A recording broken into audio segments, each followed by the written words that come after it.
তার মানে কি, বিলো দ্য গ্রাউন্ড ফ্লোর বলতে আমরা কি বুঝতেছি, যে গ্রাউন্ড ফ্লোরের নিচের অংশ।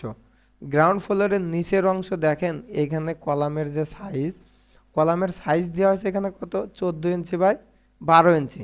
কিন্তু 14 ইঞ্চি 12 ইঞ্চি হলো কেন, এটা হলো আমাদের শর্ট কলাম। আচ্ছা, এটা হলো আমাদের শর্ট কলাম। আর যদি আমরা পিএল লেভেলের পর থেকে দেখি, যেমন এখানে দেখেন ground and one east floor, তার মানে কি আমাদের ফার্স্ট ফ্লোর। গ্রাউন্ড ফ্লোর মানে ফার্স্ট ফ্লোর কলাম সাইজ আমাদের কত হবে, কলাম সাইজ এখানে আছে দেখেন 12 ইঞ্চি 10 ইঞ্চি, অথচ এখানে কেন বেশি হলো, এটা কিন্তু একই কলাম, একই কলাম, কিন্তু এটা কিন্তু ভিন্ন কলাম না, একই কলাম। তাহলে এইখানে দেখেন 12 ইঞ্চি ইন্টু 10 ইঞ্চি, আবার এখানে 12 ইঞ্চি ইন্টু 14 ইঞ্চি, তাহলে এটার থেকে এটা 2 ইঞ্চি করে কি আছে সাইজ, মানে বেশি আছে।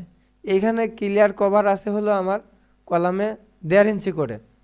Ground floor and first floor, দুইটা গ্রাউন্ড ফ্লোরের উপরে আমার কলাম সাইজ টিকবে 12 ইঞ্চি 10 ইঞ্চি।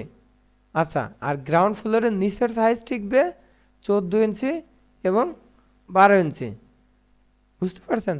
পরবর্তীতে যদি আমাদের 2 এন্ড ফ্লোর, থার্ড ফ্লোর, যত ফ্লোরই হোক, প্রত্যেকটা ফ্লোরেই কিন্তু একই থাকবে, সেম সাইজ থাকবে 10 ইঞ্চি 12 ইঞ্চি।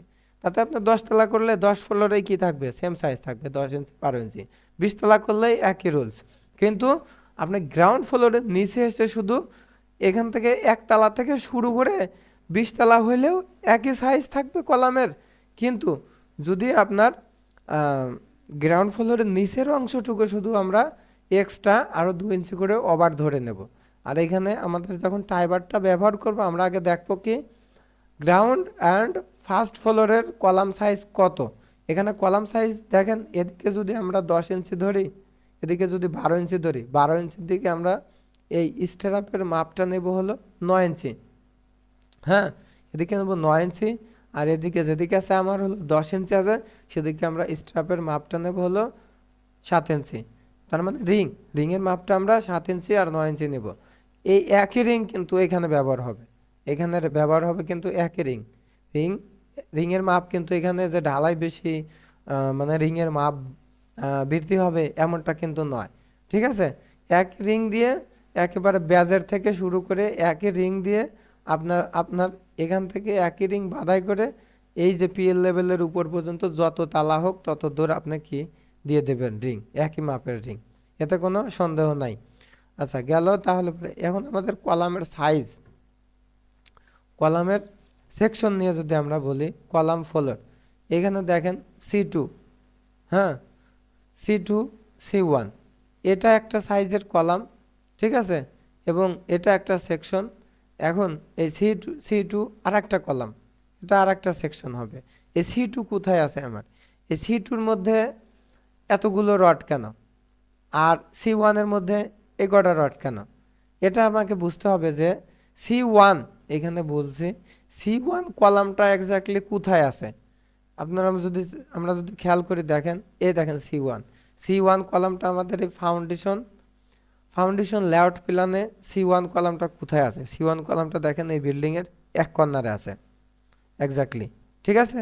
আর C2 কলামটা আমার কোথায় আছে, C2 কলামটা দেখেন, C2 কলামটা কিন্তু আমার আছে বিল্ডিংয়ের মিডিল পোর্শনে।